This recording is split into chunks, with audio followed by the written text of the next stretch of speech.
নোয়াখালীর মানুষ বলে কথা ভাই, আমরা খাওয়া দাওয়া শেষ করে আর জায়গায় থাকি না, সাথে সাথে বের হয়ে যাই। শুধু শুধু মানুষকে কষ্ট দেওয়ার কোনো দরকার আছে? খাবো আর বের হয়ে যাব, ঠিক বললাম না? হ্যালো গাইস, আসসালামু আলাইকুম। রুসাইফা ব্লগে আপনাদের সবাইকে স্বাগত। সবাই কেমন আছেন? আমি তো আলহামদুলিল্লাহ অনেক বেশি ভালো আছি, কারণ ঈদের পরের দিন আমি নোয়াখালী আসছি। আর আসার পর থেকে তো একটা দিনও আমার বাকি নেই। প্রত্যেকটা দিন একটা জায়গা না একটা জায়গায় যাচ্ছি আর অনেক বেশি মজা করতেছি। আর এই মজাগুলো আপনাদের সাথে শেয়ার করার জন্য আমি আমার মিনি ব্লগ নিয়ে হাজির হয়ে গেলাম। সকাল সকাল ঘুম থেকে উঠে আমার শাশুড়ি বলতেছে চলো আজকে তোমার নানা শ্বশুরদের বাড়িতে। আর আমিও সব জায়গায় যাওয়ার জন্য প্রস্তুত হয়ে যাই, কারণ আমি চাই আমার ছেলে মেয়ে দুজন গ্রামে এসে অনেক বেশি এনজয় করুক, গ্রামটা অনেক বেশি উপভোগ করুক। যাই হোক, মা মেয়ে দুজন ম্যাচিং ড্রেস পরে রেডি হয়ে গেলাম যাওয়ার জন্য। মেয়ে মানুষের রেডি হতে তো কতক্ষণ লাগে সবাই সেটা ভালোভাবেই জানেন। আমার শাশুড়ি বলছে 9টা-10টার ভিতরে রেডি হতে, সেই রেডি হতে আমাদের 12টা বেজে গেল। এদিকে আমাদের সিএনজি চলে আসলো,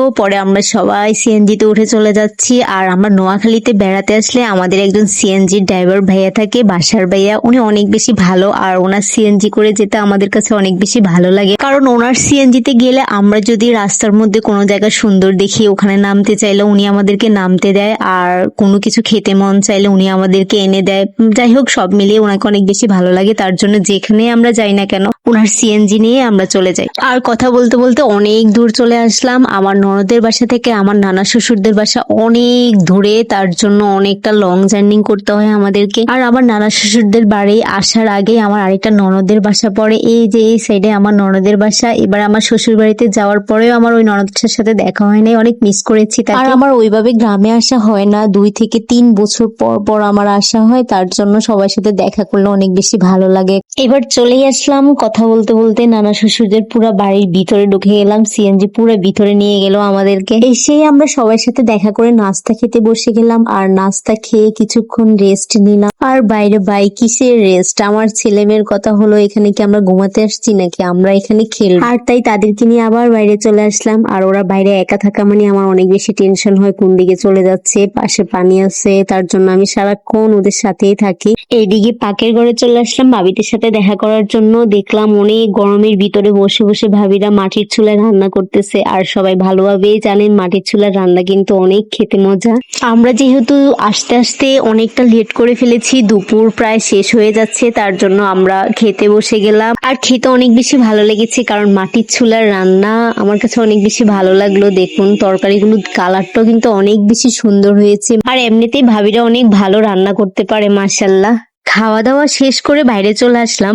যেমনি পারতেছে তেমনিই খেলতেছে, আমি কোনো বারণ করতেছি না। ওর বাবা বলতেছে ওরা যা ইচ্ছা তা করবে, কোনো বারণ করবা না। তার জন্যই আমি তাদেরকে ছেড়ে দিলাম, ওদের মন মতো খেলে নিক, যত মন চায় তত খেলুক। খেলাধুলা শেষ করে এবার ওদের মন চাচ্ছে ওরা সুইমিং করবে, তার জন্য পুকুর পাড়ে চলে আসলো। কিন্তু কি করব, আমি তো আর একা ওদেরকে গোসল করাতে পারবো না। পরে ভাবিরা গোসল করার সময় ওনাদের সাথে গোসল করেছি, কিন্তু এটার ভিডিওটা আমি নিতে পারিনি। অনেক মজা করেছে ওরা। এইদিকে আমার মামাতো ননদ এসে বললো ভাবি আপনি কি মেহেদি পড়াতে পারেন, প্লিজ আমাকে একটু হাতে মেহেদি পরিয়ে দেন। পরে যা পারলাম তা নিজে নিজে ওনাকে একটু মেহেদি পরিয়ে দিলাম।